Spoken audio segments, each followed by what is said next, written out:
Assalamualaikum warahmatullahi wabarakatuh. Waalaikumsalam warahmatullahi wabarakatuh.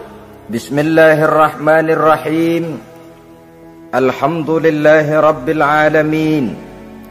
Wassalatu wassalamu ala ashrafil anbiya'i wal mursalin, Sayyidina wa maulana Muhammadin wa ala alihi wa ashabihil mujahidin at-tahirin, amma ba'du.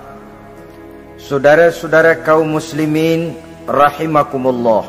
Pada pertemuan kali ini kita akan membicarakan tentang siapa yang menjadi musuh-musuh setan di dalam kehidupan. Kalau kita baca sejarah, risalah yang dibawa oleh Nabi Muhammad ini memang merupakan risalah yang membawa rahmah bagi alam sekitarnya. Ada sedikit perbedaan dengan risalah-risalah sebelum beliau. Sepertinya risalah yang dibawa oleh para rasul terdahulu itu mempunyai efek yang langsung pada kehidupan di dunia ini. Nabi Nuh misalnya menyampaikan agama. Hai umatku, ini agama. Umat menentang, turun banjir yang menenggelamkan orang-orang kafir. Azab diturunkan pada waktu itu juga, pada saat nabinya masih hidup. Jadi azabnya itu jenis cash, kontan. Nabi Soleh, hai umatku, ini agama. Mereka menolak, turun gempa bumi yang amat hebat menggulung orang-orang kufur. Nabi Musa, hai umatku, ini agama.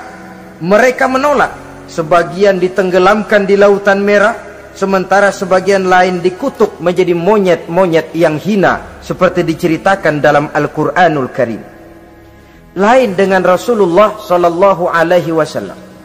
Bagaimanapun kurang ajarnya umat yang dihadapi oleh beliau, bagaimanapun menentangnya jamaah yang dihadapi oleh beliau, azab tidak turun sepanjang beliau masih hidup. Ini merupakan jaminan dari Allah, wa ma kana Allahu liyu'azzibahum wa anta fihim. Allah sama sekali tidak akan menurunkan azab selama engkau wahai Muhammad masih hidup di tengah-tengah umatmu. Jadi keberadaan Nabi Muhammad merupakan jaminan keselamatan bagi umatnya. Selama beliau masih hidup, azab tidak turun bagaimanapun kurang ajarnya umat. Di sini sedikit bedanya dengan nabi-nabi terdahulu. Juga perbedaan dalam pola dakwah. Nabi Nuh ketika dakwahnya ditolak oleh umat, keluar doanya meminta umatnya ditenggelamkan. Tetapi Nabi kita ketika dilontari batu oleh umat, malah beliau mendoakan umatnya agar memperoleh hidayah. Siapa yang menjadi musuh-musuh setan dalam kehidupan ini? Inilah pertanyaan berikutnya yang diajukan oleh baginda Rasul kepada iblis. Hai iblis, sekarang cobalah beritahu saya, siapa di antara umatku yang menjadi musuhmu dalam kehidupan ini? Atas pertanyaan ini iblis laknatullah menjawab, ya Rasul, musuh-musuhku di antara umatmu, pertama anta ya Muhammad. Musuhku yang pertama adalah engkau wahai Muhammad.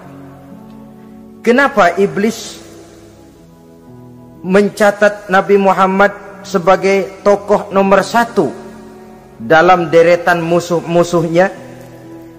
Mudah difahami. Pertama, keberadaan Rasul merupakan rahmah lil alamin, rahmah bagi lingkungan.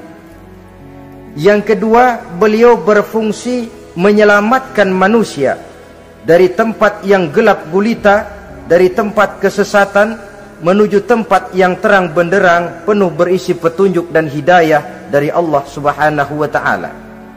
Maka menurut iblis, inilah manusia perintang pertama atas segala daya dan usahanya menggelincirkan manusia ke jalan yang dimurkai oleh Allah Subhanahu wa taala. Yang kedua, siapa musuhmu di antara umatku? Yang kedua kata iblis, musuhku Muhammad imamun adil, pemimpin yang adil, itu yang akan menjadi musuhku di dunia ini. Putus asa iblis menghadapi pemimpin yang adil. Tipu dayanya tidak terkena, segala tingkah polanya tidak diperturutkan. Imam yang adil, pemimpin yang adil merupakan musuh daripada iblis laknatullah alaih. Apa sebabnya? Karena pemimpin yang adil mempunyai dampak dalam kehidupan di dunia ini. Melindungi orang banyak, menenteramkan orang banyak. Makin aman, tentram, tenang situasi dan kondisi, makin mudah orang melaksanakan ibadah. Makin tekun orang melaksanakan ibadah, makin dekat dia dengan Allah. Makin dekat manusia dengan Allah, makin jauh dia dari iblis. Sebab dua hal ini selalu kontradiktif. Jika kita jauh dari Allah, tentu dekat dengan iblis. Jika kita jauh dari iblis, harus dekat tentu dengan Allah. Dan begitu selanjutnya. Dalam kaitannya dengan kehidupan kita sekarang, saudara-saudara, disinilah perlunya mempersiapkan manusia. Membangun manusia itu jauh lebih sulit daripada membangun jembatan. Membangun manusia itu lebih sulit daripada membangun gedung-gedung bertingkat. Termasuk membangun dan mempersiapkan calon-calon pemimpin yang adil di masa yang akan datang. Membangun jembatan penting. Tapi lebih penting daripada membangun jembatan adalah membangun manusia yang bikin jembatan. Sebab kalau manusia yang bikin jembatan tidak dibangun lebih dahulu, saya khawatir jembatannya nanti habis dimakan oleh yang bangun jembatan. Mengaspal jalan raya penting. Lebih penting dari mengaspal jalan raya, membangun manusia yang mengaspal jalan itu. Sebab kalau manusia yang mengaspal jalan bermental rusak dan bejat, saya khawatir jalan belum selesai, aspalnya habis dimakan oleh yang ngaspal. Inilah pentingnya membangun manusia pembangunan. Semua tugas-tugas besar, semua pekerjaan-pekerjaan yang baik harus berangkat dari niat yang baik, berangkat dari hati yang bersih. Siapapun adanya kita, apapun profesi kita. Yang jadi kiai, marilah berangkat dari niat yang bersih. Yang jadi mubalik, marilah berangkat dari niat yang bersih. Niatnya itu mau menghidupkan Islam atau mau cari hidup jual Islam. Kalau mau menghidupkan Islam, mari sama-sama kita berjuang. Tapi kalau mau cari hidup untuk dengan menjual Islam, minggir saja daripada nanti bikin malu. Yang mengurus masjid, mari berangkat dari niat yang bersih. Ngurus masjid itu niatnya mau menghidupkan masjid atau mau cari hidup di dalam masjid. Kalau mau menghidupkan masjid, mari. Tapi kalau mau mencari hidup di dalam masjid, tolong minggir saja daripada nanti bikin aib. Yang jadi orang alim, mari berangkat dari niat yang bersih. Jangan memperjualbelikan fatwa, yang halal dikatakan haram, yang haram jadi samar-samar, nanti membingungkan umat. Berangkat dari niat yang bersih, membangun manusia pembangunan. Ini barangkali istilah yang lebih kena. Saudara-saudara kaum muslimin rahimakumullah, setiap kita pada hakikatnya punya bakat. Secara fitrah yang kita bawa, bakat apapun kita ini punya. Saudara punya bakat jadi pemimpin, saudara pun punya bakat jadi pengkhianat. Saudara punya bakat jadi orang soleh, saudara juga punya bakat jadi orang salah. Saudara punya bakat jadi orang besar, saudara pun punya bakat jadi orang hina. Seluruh bakat ada di dalam diri kita. Tinggal nanti pertumbuhannya mana yang lebih subur. Saudara punya sifat berani, saudara pun punya sifat takut. Seberani-beraninya orang mesti ada sifat takutnya. Nanti mana yang tumbuh lebih subur? Kalau takutnya tumbuh lebih subur, dia akan jadi orang penakut. Kalau beraninya yang tumbuh lebih subur, dipupuk oleh lingkungan, pendidikan dan sebagainya, dia akan tumbuh jadi orang pemberani. Oleh karena itu, agama merupakan lingkungan yang subur untuk menumbuhkan benih-benih yang baik yang kita bawa bersamaan dengan lahirnya kita ke alam dunia ini. Setiap kita, saya, saudara, punya bakat jadi pemimpin, punya bakat jadi pengkhianat, punya bakat jadi pengabdi, punya bakat jadi koruptor, punya bakat jadi pemelihara, punya bakat jadi perusak. Tinggal nanti lingkungan pendidikan yang menumbuhkan mana yang tumbuh lebih subur. Kalau lingkungan saudara lingkungan maling, maka sifat pengkhianat akan tumbuh lebih subur. Kalau nanti saudara jadi pemimpin, insya Allah korupsi. Lingkungan yang menumbuhkan sifat mengabdi, sifat berbuat tanpa pamrih, dikalahkan oleh sifat pengkhianat dan korupsi itu yang dibentuk oleh lingkungan, pendidikan, pengalaman dan sebagainya. Oleh karena itu, secara dini agama menanamkan, menyuburkan fitrah-fitrah yang baik yang kita bawa bersamaan dengan hadirnya kita dalam kehidupan ini. Sebab itu seorang penyair bernama Syauqi mengatakan dalam sebaik syairnya, waladatka ummuka ya ibna adam bakian wan nasu haulaka yadhakuna surura. Hai manusia, pada saat kamu dilahirkan kamu menangis dan orang lain di sekelilingmu ketawa. Kakek senyum dapat cucu baru, paman gembira dapat keponakan baru, sementara kita yang lahir menangis. Betul apa benar? Apa ada saudara yang begitu dilahirkan terus nyengir? Saya kira kabur dukunnya itu. Setiap kamu hai manusia lahir dalam keadaan menangis, orang sekelilingmu tertawa. Karena itu katakan kepada mereka yang senyum di sekelilingmu, hai manusia, pada saat saya dilahirkan saya menangis dan kamu semua tertawa. Baik manusia, tapi nanti pada satu saat harus terjadi kebalikannya. Kalau dikala saya lahir saya menangis dan kau semua senyum, nantilah manusia, kalau satu saat saya meninggalkan alam dunia ini, saya akan berangkat dengan senyum dan kalian semua akan berurai air mata. Kalau perlu dari Sabang sampai Merauke kibar bendera setengah tiang. Kalau perlu, jangan terbalik, kita mati melotot orang malah gembira. Karena hidup selalu membawa sifat-sifat yang merusak. Inilah orang kedua yang menjadi musuhnya iblis dan beruntung menjadi musuh iblis. Siapa? Imamun adil, pemimpin yang adil. Saudara-saudara kaum muslimin rahimakumullah. Yang ketiga musuh iblis, ghaniyun mutawadhi, orang kaya yang rendah hati, orang kaya yang tidak sombong. Kaya apa saja, baik kaya oleh karena ilmu, orang yang kaya karena ilmu disebut orang alim. Baik kaya karena materi, orang kaya karena materi dinamakan hartawan. Baik kaya karena kedudukan, orang yang kaya karena kedudukan dinamakan pejabat. Orang kaya yang rendah hati itu musuh iblis. Beruntung dia menjadi musuh iblis. Iblis tidak senang ada orang kaya tidak sombong. Tapi iblis paling senang kalau ada orang kaya sombong. Lebih senang lagi iblis kalau ada orang miskin sombong. Masya Allah. Orang kaya sombong, walaupun iblis senang, orang masih bilang pantas saja dia sombong, kaya apaan aja punya. Udah miskin sombong, kira-kira yang disombongin apaan? Dalam segala bentuknya sombong ini Allah tidak senang, tapi iblis senang. Kenapa? Karena sponsor sombong iblis.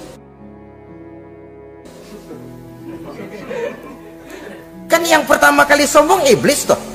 Ketika disuruh sujud kepada Nabi Adam, dia nggak mau. Ini kesombongan pertama yang terjadi dalam sejarah. Ketika ditanya kenapa kau tidak mau sujud iblis? Ah, saya kan dibikin dari api, Adam dari tanah. I am the best. Saya lebih hebat daripada iblis, daripada Adam. Adam baru kemarin dibikin, saya sudah lama. Kata Allah, kamu sombong iblis, ini surga bukan tempat orang sombong, keluar. terusir dia dari sorga. Jadi kesombongan pertama adalah kesombongan yang dilakukan oleh iblis, dan dia tanamkan itu kepada kita supaya jadi orang sombong. Karena itu sombong ilmu Allah nggak senang, tapi iblis senang. Mentang-mentang ada ilmunya, nih satu-satunya ustadz di sini ya, semua mesti ngaji sama gue. Kalau nggak ngaji sama gue, Islamnya kurang tapi bener. Sombong karena ilmu, sombong karena pangkat. Mentang-mentang pakai bintang di pundak, jalan pundak duluan. Yang wajar saja hidup ini. Sombong harta pun begitu. Kaum muslimin rahimakumullah, orang kaya yang rendah hati dimusuhi oleh iblis, tapi dicintai Allah, dicintai Rasul, dicintai malaikat. Caranya bagaimana? Kembali kepada satu kesadaran bahwa pada saat terlahir ke alam dunia ini tidak ada yang pernah kita bawa. Kalau sekarang kita punya rumah, punya kebun, punya kendaraan, punya pabrik, punya segala macam benda, apa itu? Titipan.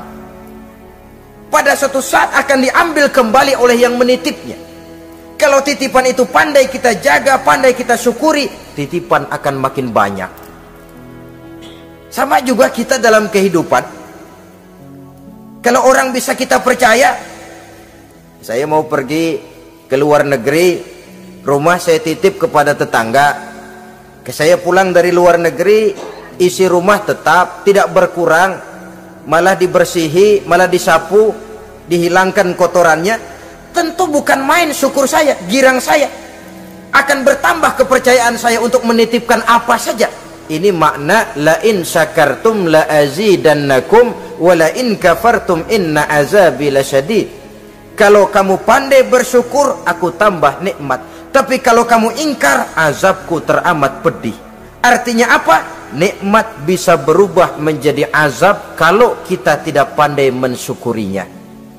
Ma'asyiral muslimin rahimakumullah, orang yang kaya ilmu lalu rendah hati, tidak selalu ingin menonjolkan diri. Ini kadang-kadang yang tanggung ini yang bikin berabe. Alim bener enggak, geblek bener juga enggak. Yang sedikit-sedikit mau nonjolin diri. Kalau enggak jadi imam enggak mau ke masjid, enggak jadi imam enggak mau ke musola. Pokoknya kalau enggak jadi imam marahan sama musola. Macam mana? Saudara-saudara kaum muslimin, rendah hati, tidak selalu ingin menonjolkan. Sebab orang yang selalu ingin menonjolkan dirinya biasanya orang yang kekurangan kepercayaan kepada kemampuan dirinya sendiri. Dia selalu ingin dinomorsatukan, dia selalu ingin ditempatkan pada ranking teratas. Dia tidak percaya diri. Orang yang percaya diri dapat bersikap wajar dalam kehidupan. Begitu juga kaya karena harta, dengan menyadari bahwa harta bagaimanapun banyaknya titipan dari Allah, pada suatu saat akan kembali. Dia harus dimanfaatkan sesuai dengan kehendak yang menitipnya. Begitu juga kaya oleh karena pangkat, kedudukan, dan jabatan. Pada suatu saat jabatan itu akan hilang dari diri kita. Karenanya sering saya jelaskan bahwa pangkat di dunia ini yang paling tinggi pensiun. Titel yang paling akhir almarhum. Saudara setuju atau tidak, titel itu akan saudara dapat. Bagaimanapun kita cinta kepada pangkat, kedudukan, entoh pada akhirnya satu saat akan sampai kepada posisi yang namanya pensiun. Kalau sadarlah kita kepada pemikiran ke arah sana, maka untuk mencapai kekayaan, baik kekayaan harta, kekayaan kedudukan, tidak lalu menghalalkan segala cara untuk mencapai tujuan, tapi dibatasi oleh norma dan kaedah yang harus dia taati, baik kaedah agama maupun kaedah bernegara. Inilah orang ketiga yang menjadi musuhnya iblis, orang kaya yang rendah hati, orang kaya yang tidak sombong. Yang keempat, saudara-saudara, tajirun shadiq, pedagang, pengusaha yang jujur. Iblis gedek betul. Benci bukan main sama pengusaha, sama pedagang yang jujur, yang tidak ngurangi timbangan, tidak nipu pembeli, tidak barang yang jelek dibilang bagus, atau yang bagus di atas yang jelek di bawah, atau dicampur yang baik dengan yang jelek supaya kelihatan semuanya jadi baik. Semua orang ingin untung, tidak ada kecuali siapapun orangnya, dan itu wajar. Setiap manusia ingin mendapat keuntungan, kalau perlu dengan modal minimal mencapai keuntungan maksimal, seperti yang diajarkan oleh teori ekonomi. Itu kan yang namanya produktif kan. Satu usaha dinamakan produktif, bagaimana kita mengeluarkan modal minimal bisa mencapai keuntungan maksimal. Silakan. Bahwa manusia ingin untung itu insting, naluri, fitrah. Tidak ada orang yang mau rugi. Tapi cara mencapai keuntungan itu yang membedakan antara seorang muslim dengan yang bukan muslim. Sudah pernah saya sampaikan, apabila kaum pengusaha, para pedagang sudah dijangkiti penyakit yang tidak jujur, yang akan timbul adalah kekacauan ekonomi. Kekacauan ekonomi bisa menimbulkan revolusi sosial, dan revolusi sosial merupakan kiamat satu generasi. Semua kericuhan hampir bermuara dari perut, dan itu ekonomi. Orang nodong perut, orang korupsi perut. Ya walaupun korupsi kalau sudah kelas kakap tidak lagi sekedar urusan perut. Ya perut apa yang diurusin kalau korupsinya miliaran itu? Perut jin barangkali. Saudara-saudara kaum muslimin rahimakumullah. Oleh karena itu, pedagang yang jujur, pengusaha yang jujur, ini merupakan musuh iblis. Iblis tidak senang kalau ada pengusaha yang jujur. Iblis tidak senang kalau ada pedagang yang jujur. Tapi iblis akan tepuk tangan kalau pedagang sudah selingkuh, kalau pengusaha sudah nipu. Ada orang bilang, sekarang mah kalau jujur-jujur bener nggak makan apa-apa dong kita. Sebab katanya jangan lagi nyari yang halal, sekarang ini yang haram aja seret. Rupanya sering masang undian nggak pernah kena. Lalu bilang jangan yang halal, yang haram aja nggak kena-kena katanya. Sebenarnya bukan itu masalahnya, saudara-saudara. Bukan itu masalahnya. Masalahnya ialah bahwa kejujuran membawa keberkahan. Ini kalau kita berpikir dengan kacamata agama. Keberkahan merupakan sumber ketenangan. Dan ketenangan ini tidak bisa dibeli dengan materi yang bagaimanapun banyaknya. Walaupun kita punya percetakan duit, ketenangan itu nggak bisa dibeli. Jangankan cuma punya duit banyak, percetakan duit saudara punya, mau membeli ketenangan yang berasal dari keberkahan, sulit. Jadi kejujuran membawa keberkahan, keberkahan membawa ketenangan. Jangan macam dulu tukang sol sepatu. Ditanya oleh temannya, "Bang, ngesol satu hari dapat berapa?" 200 rupiah. Sembayang enggak? Enggak. Islam? Islam, kalau Islam Kata temannya, sembayang dah, kali aja besok dapat rezeki lebih banyak. Yang benar, iya. Sebab kalau orang sholat itu Allah dekat, nanti rezekinya ditambah. Beneran? Bener. Subuh sembayang dia. Habis sembayang sarapan, berangkat ke tempat dia ngesol, mangkal. Dari pagi sampai jam 11 belum ada juga yang ngesol. Mulai bimbang hatinya. Katanya kalau sembayang rezeki tambah. Tadi sembayang subuh sampai gini hari belum ada yang ngesol. Cobaan kali, sabar. Datang sholat zuhur. Habis zuhur nunggu lagi, belum juga ada yang datang ngesol. Udah mau pulang hampir maghrib, baru datang satu orang dandanin sendal jepit putus.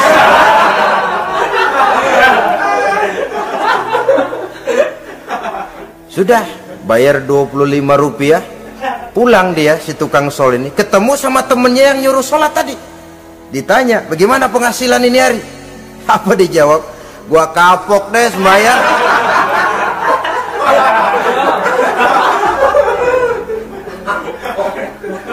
Kemarin nggak sembayang dapat 200, sekarang begitu sembayang jigo.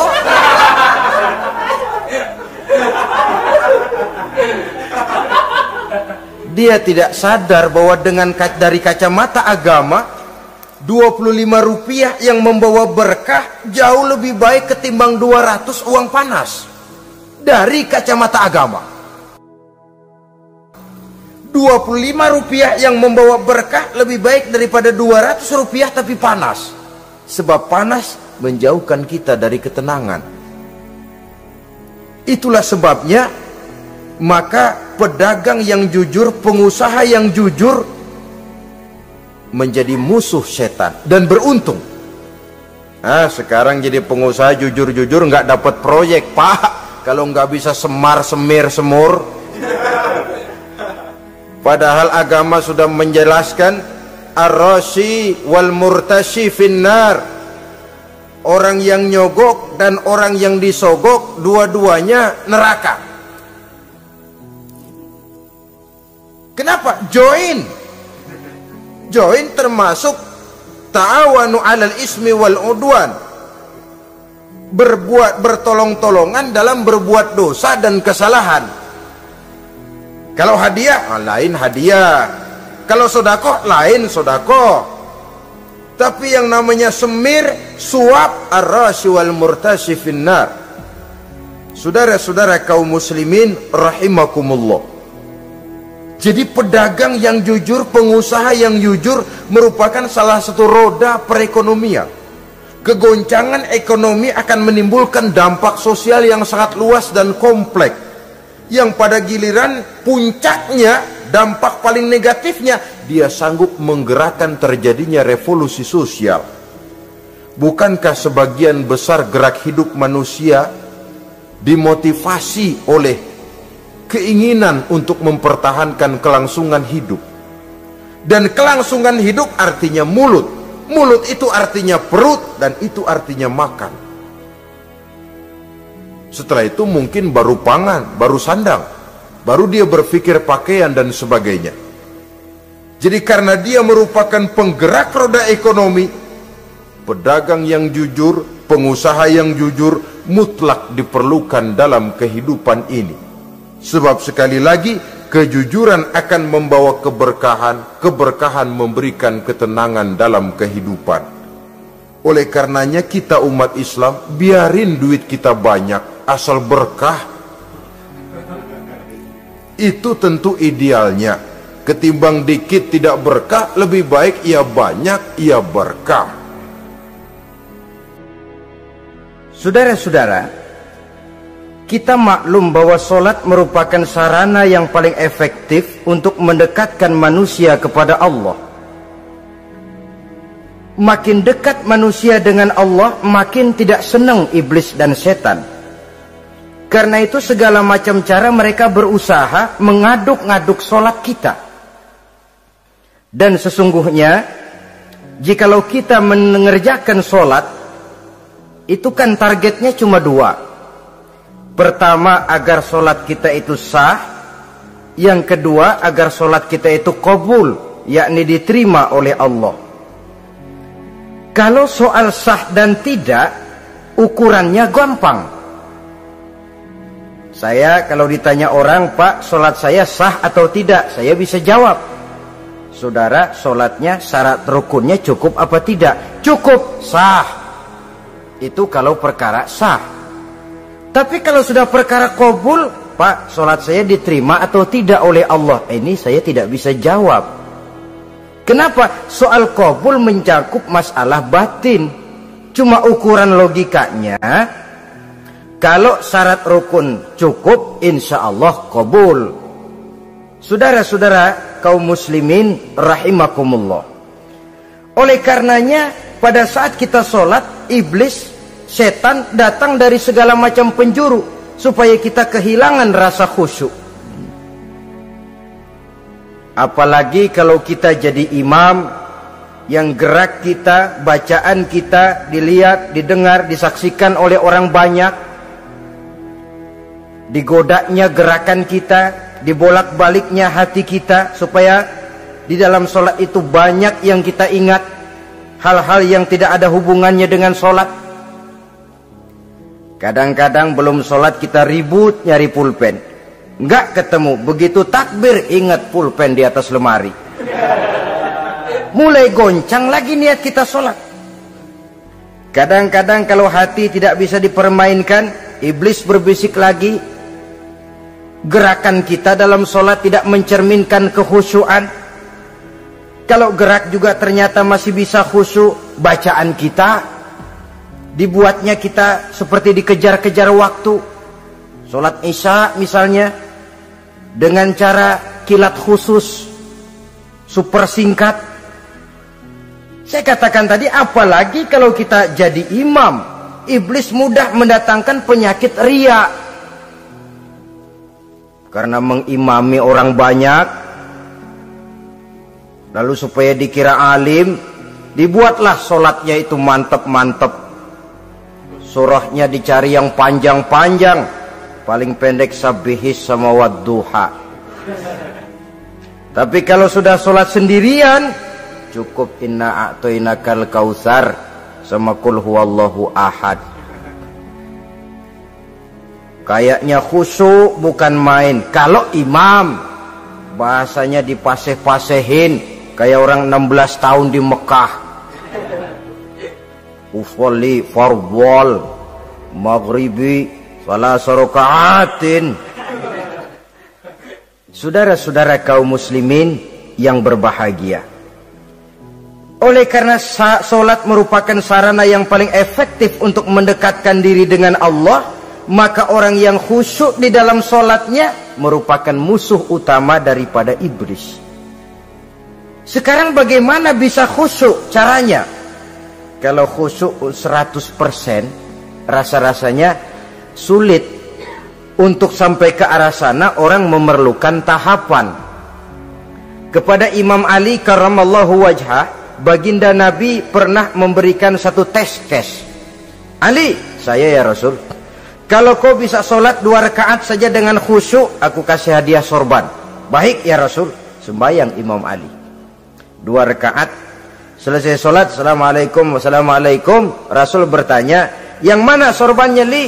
Tanpa nengok, Imam Ali menjawab, yang hijau ya Rasul. Setelah menjawab yang hijau, Rasul berkata, kamu tidak khusyuk Li. Kenapa? Soalnya tadi waktu sembayang mikirin, nanti kalau ditawarin sorban pilih yang hijau aja ah. Sehingga begitu ditanya, refleks menjawab, yang mana Li? Yang hijau saja ya Rasul. Oleh karena itu, menurut Al-Imam Nawawi, pada tingkatan yang paling sederhana, sudah sampai ke tingkat khusyuk, asal pada waktu takbiratul ihram ingat kepada Allah. Tapi jangan lupa, itu tangga pertama. Jangan ada fatwa begini lalu aman. Yang penting kan takbirnya ingat Tuhan, belasononya mau kemana kek. Bukan itu. Itu pada tingkatan pertama sudah sah dipandang khusyuk. Sholatnya orang awam, asal pada waktu takbiratul ihram dia ingat kepada Allah. Tetapi harus terus berusaha agar sepanjang sholat dia ingat kepada Allah. Caranya bagaimana? Pertama, menanamkan diri bahwa pada saat kita sedang mengerjakan sholat, yang lain tidak ada kecuali Allah. Yang kedua, berusaha memahami apa yang kita baca. Sehingga pada saat kita sujud, subhana rabbiyal a'la wa bihamdih, terbayang kemahasucian Allah, kemahatinggian Allah. Sehingga hati tidak mengembara, mulut berucap, hati mengikuti apa yang diucapkan.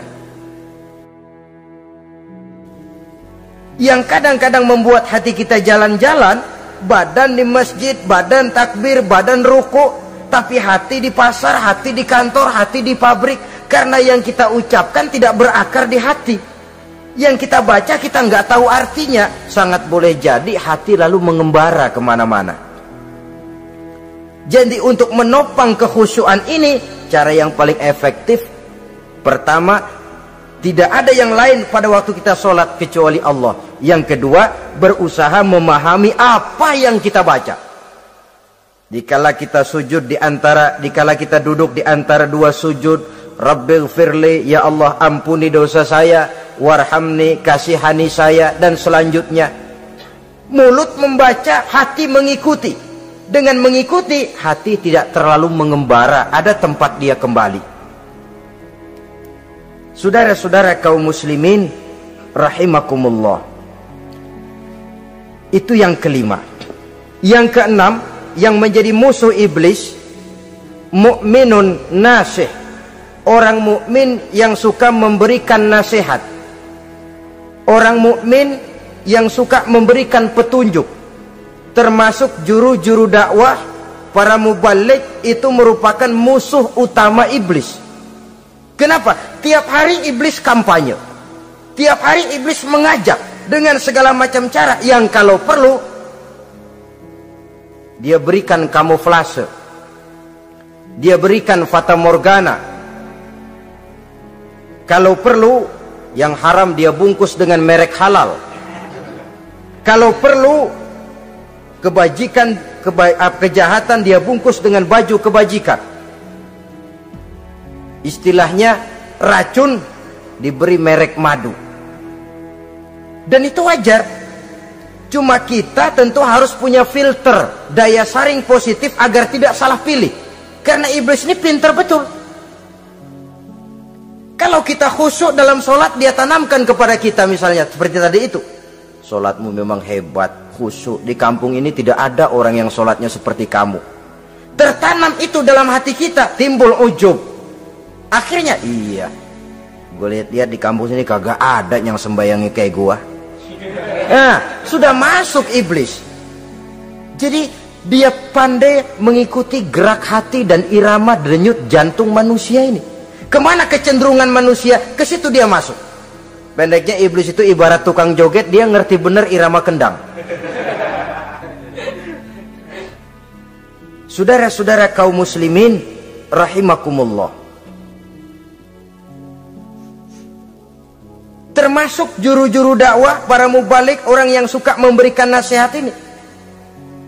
Mereka memberikan filter kepada umat, kepada jamaah, jangan sampai salah pilih. Dan iblis menyesatkan kita supaya kita salah pilih. Satu contoh ringan. Kalau di depan saudara ada 2 buah gelas, yang segelas isinya jamu, yang segelas sirup, kira-kira saudara minum yang mana? Jamu. Jamu apa sirup? Jamu. Sirup apa jamu? Jamu. Orang yang pikirannya panjang, dia pasti minum jamu. Pahit memang, getir memang, tapi besok badan sehat, tenaga kuat, gairah kerja ada, kreativitas timbul, semangat menghadapi kehidupan tumbuh. Orang mukmin, orang yang berpandangan jauh ke depan. Pandangannya panjang. Panjang kemana? Tidak cuma ke dunia, sampai juga dia memandang ke alam barzah, ke akhirat. Sholat itu jamu, pahit. Ngaji, hadir di majelis taklim, itu jamu, pahit.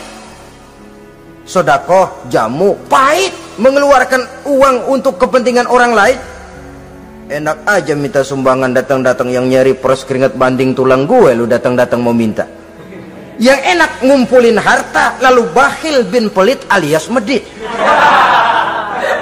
Itu jamu. Saudara hadirin yang saya muliakan, sodakoh jamu, pahit.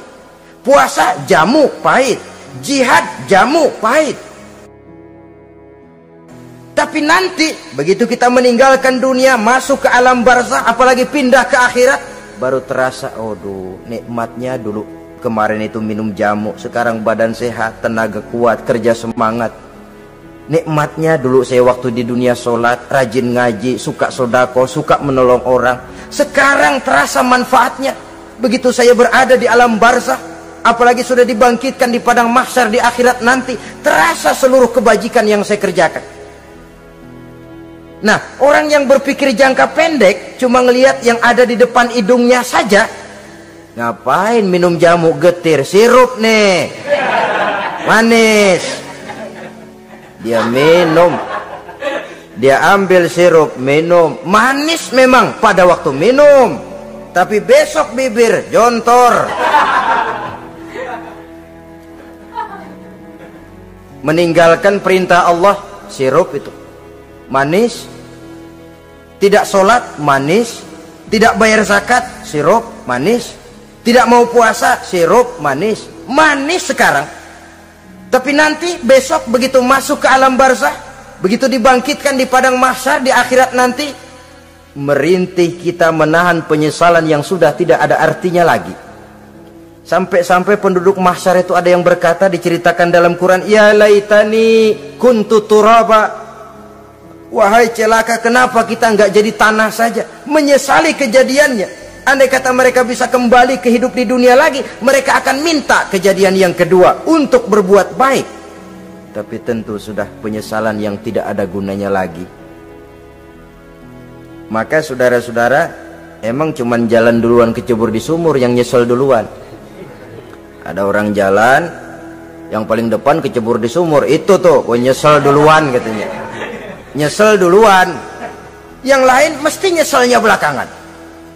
Saudara hadirin yang saya muliakan, nah, orang yang suka memberikan nasihat kepada orang lain dimusuhi iblis. Kenapa? Tentu nasihat yang membawa kebaikan. Iblis nggak senang betul itu.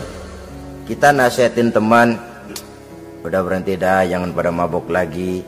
Iblis gergetan bener. Ini orang dilarang lagi. Kita nasihati teman, udah jangan masang-masang lagi dah, nggak bakalan kena, dikebohongin. Nggak ada orang jadi kaya masang judi, bangkrut malah loh. Ini kan termasuk tipu daya iblis, judi dinamain sumbangan. Itu sama saja itu, madu, racun mereknya madu. Judi dinamain sumbangan. Kalau Kang Beca pada nyumbang. Kayak orang kaya lagunya.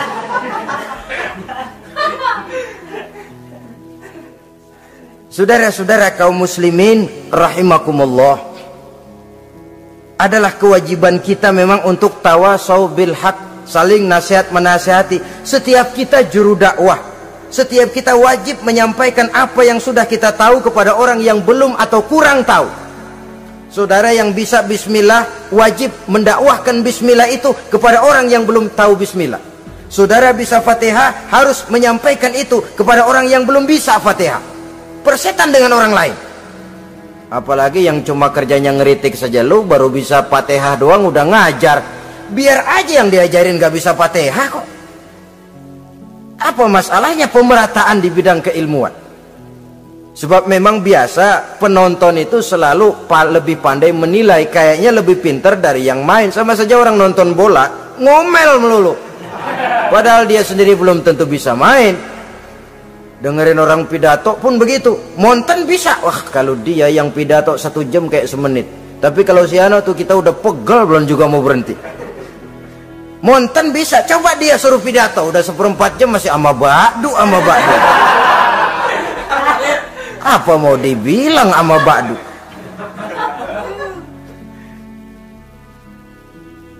Yang ketujuh, yang menjadi musuhnya iblis, taibun sabitun ala taubatihi, orang yang bertaubat dan tetap di atas taubatnya. Secara jujur, tidak ada manusia yang tidak punya salah. Dan orang yang baik memang bukan orang yang tidak punya salah, karena tidak ada orang yang tidak punya salah. Orang yang baik adalah orang yang apabila melakukan kesalahan dia segera sadar, dijadikannya itu sebagai pelajaran untuk tidak diulanginya lagi pada masa yang akan datang. Biasanya kita menghakimi orang pintar, kita nggak merasa bahwa kita juga punya kesalahan. Kalau kita ngelihat maling ayam kita teriak, padahal kita nyolong kambing. Lebih besar dari si maling ayam, merasa diri lebih benar dari yang lain, padahal kita lebih kotor dan lebih jelek.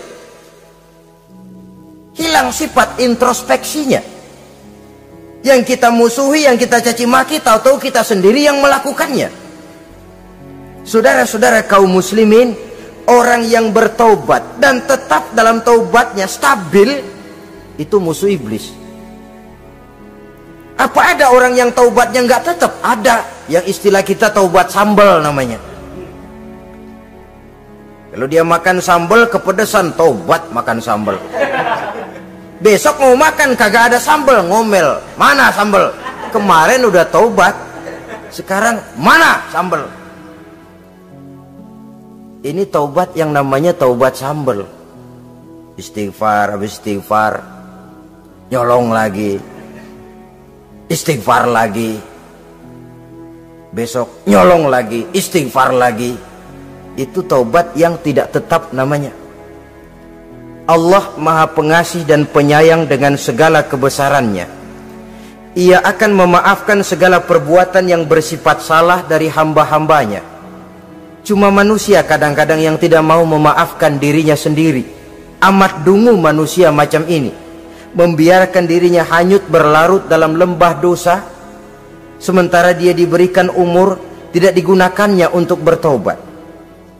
Innallaha yaqbalu taubatal abdi ma lam yugharghir.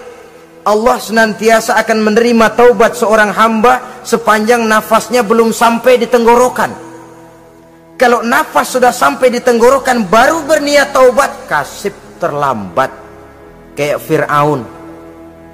Fir'aun itu begitu ditenggelamkan di lautan merah, udah cengap-cengap mau mampus, baru ngomong dalam sekaratnya, amantu bi Rabbi Musa wa Harun. Kalau begini mah saya juga percaya sama Tuhannya Musa. Udah sekarat baru mau taubat, malaikat maut gemes banget, dilelepin, mati.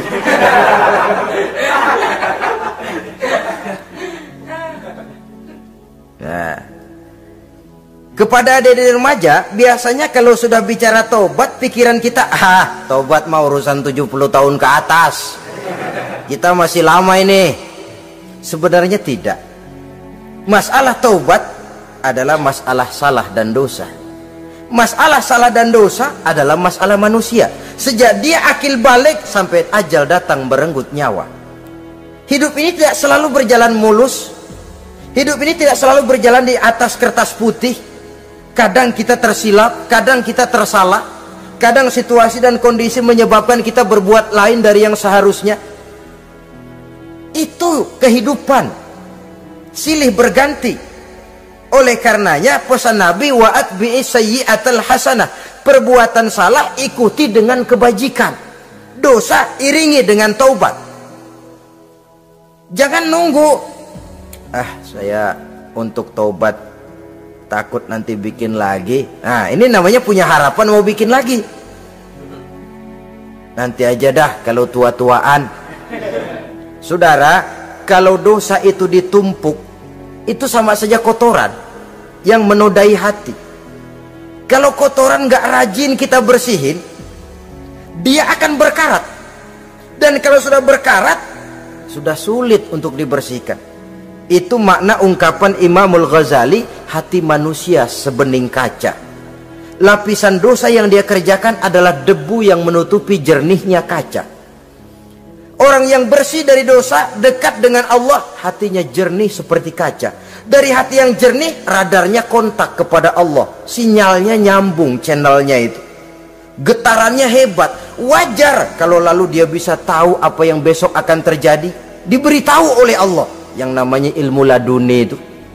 Ilmu yang ditransfer langsung oleh Allah. Karena kebersihan hatinya.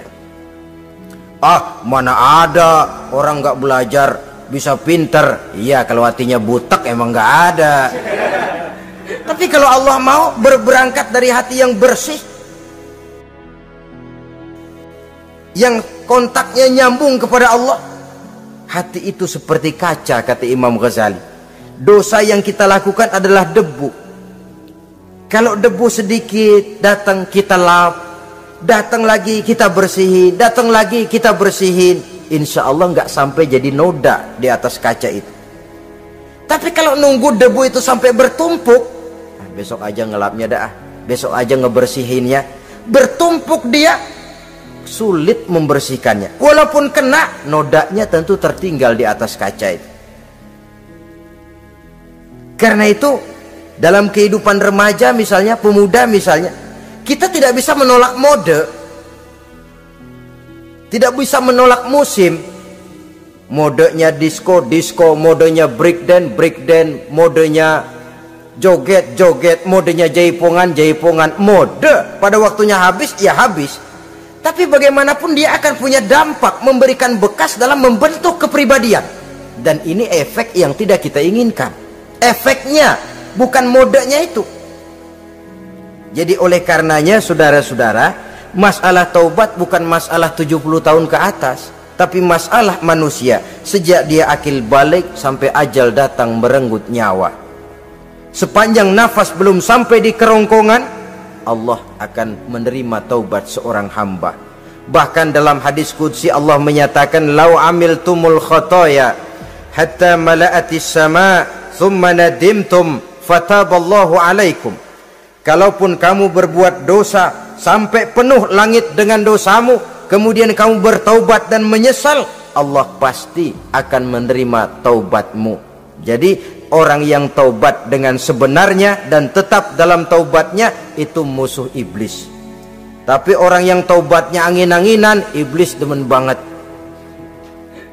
Dari sembahyang, besok mabok, besoknya lagi nyolong, besoknya lagi zina, besok taubat lagi. Kata iblis, surak, iya lu gocet dah Tuhan.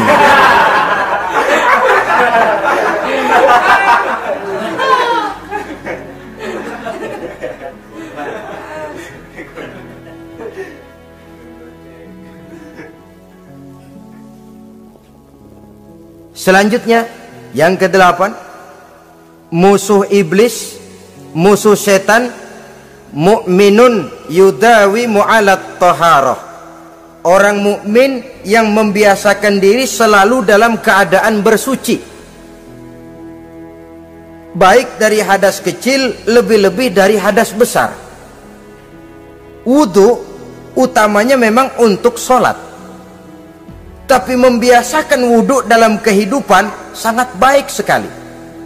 Mau ke kantor wudhu dulu, mau ke pasar wudhu dulu, mau ngajar wudhu dulu. Apa sebabnya? Karena dalam keadaan suci, orang ada sikap memelihara kesuciannya. Kalau kita naik PPD pagi-pagi gelantungan, kalau punya wudhu, hati-hati kesenggol perempuan juga sayang sama wudhu. Tapi kalau nggak punya wudhu, jangan kesenggol, kita nyeruduk. Ada semacam sikap apik di dalam kehidupan ini. Karena itu biasakan wudhu untuk menjaga kebersihan diri, kebersihan zahir, kebersihan batin, belum lagi kemanfaatan di akhirat. Sebab kata Nabi, "Inna ummati ya'tuna yaumal qiyamah ghurran muhajjalin min asharil wudu." Umatku di akhirat nanti akan datang menghadap Allah dengan muka berseri-seri, bersinar-sinar dari sebab sering wudu. Sehingga tidak usah mengaku pun Rasul akan memanggil karena muka yang sering tersentuh air wudu ini. Mukminun yudawi mu'alat taharah. Orang mukmin yang selalu membiasakan diri berada dalam keadaan suci, berwudu. Kita lihat ajaran wudu ya. Dari sejak bacaan-bacaannya saja itu sudah membawa manfaat. Lalu dari segi bahwa kita manusia sering tersilap melakukan dosa-dosa kecil. Dosa-dosa kecil itu oleh air wudhu dia rontok. Tangan kita suka colak-colek pada saat membasuh dua tangan. Allahumma inni as'alukal yumna wal barakah wa a'udzubika minasyu'mi wal halakah. Dosa yang ada di tangan itu rontok. Mata kita suka pelatat-pelotot, nggak karu-karuan pada saat membasuh muka. Nawaitu raf'al hadasil asghar. Dosa yang ada di mata rontok dari segi pembersihan batin. Belum lagi dari segi pembersihan zahir. Sehari semalam kalau 5 kali saja kita terkena air wudhu, itu sudah menjaga kesehatan dan kebersihan. Saudara-saudara kaum muslimin rahimakumullah. Yang ke-9, orang yang menjadi musuh iblis, yaitu mutawarra'un anil haram, orang yang memelihara diri dari yang diharamkan oleh Allah. Terpelihara dirinya, terpelihara yang dimakannya, yang diminumnya dari jenis-jenis yang haram, baik sedikit maupun banyak. Jangan cuma teriak haram waktu sedikit tapi giliran banyak halal. Sama saja orang dikasih tahu, itu ada cerita anak-anak, Pak Haji punya anak main judi, dikasih tahu, Pak, anak bapak main judi, astagfirullah katanya, tapi menang Pak, alhamdulillah.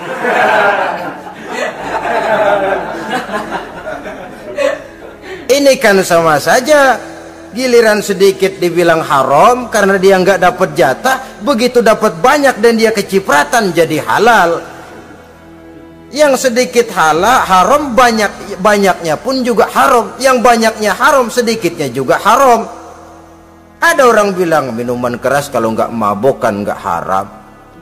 Yang memabokkan banyaknya, sedikitnya tetap saja haram. Ma askaro kasiruhu faqaliluhu haramun. Apa yang banyak menyebabkan jadi mabuk, sedikitnya pun juga haram. Saudara-saudara kaum muslimin, yang ke-10 yang terakhir, musuh daripada iblis ialah mukminun rahimun, orang mukmin yang berhati pengasih, orang mukmin yang suka menyambung silaturahmi, orang mukmin yang tidak suka bertengkar, orang mukmin yang tidak suka marah-marahan. Kalaupun terpaksa marah, tidak lebih daripada 3 hari. Jadi boleh saja marah kalau alasannya tepat, tapi nggak lebih dari 3 hari. Kalau perlu bikin perjanjian, kita marah ya 3 hari. Itu limit. Tidak halal kata Nabi bagi seorang muslim menjauhi saudaranya lebih dari 3 hari. Tidak halal itu artinya haram. Kita ini kadang-kadang kalau sudah marahan sama tetangga kah, sama teman kah, kadang-kadang suka berlaku perpanjangan waktu. Tidak cukup perpanjangan waktu, ditambah lagi perpanjangan generasi. Nggak cukup kita yang marah, orang lain kita sundut-sundut supaya ngikut marah lagi. Marah pakai ngundang. Kayak mafia lagunya, udah dia marah, orang lain lagi disuruh marah. Saudara hadirin yang saya muliakan, mukmin yang punya sifat belas kasih, berhati jernih, itu musuh utama dari iblis. Tapi mukmin yang suka marah-marahan, tukang hasut dan tukang bakar, itu teman-teman iblis. Oleh karena itu, mudah-mudahan kita semua menjadi musuh iblis, dan jangan menjadi musuh iblis, jangan menjadi teman iblis. Sebab iblis sudah kadang memproklamirkan permusuhan. Sekali dia musuh kita, selamanya dia akan tetap menjadi musuh kita. Berusahalah untuk menjadi musuh iblis, dan jangan sekali-kali toleransi. Jangan berusaha menjadi teman iblis. Inilah yang kita bicarakan pada pertemuan ini. Mudah-mudahan ada manfaatnya. Terima kasih atas segala perhatian. Mohon maaf atas segala kekurangan. Usikum wa nafsi bitaqwallah. Wassalamualaikum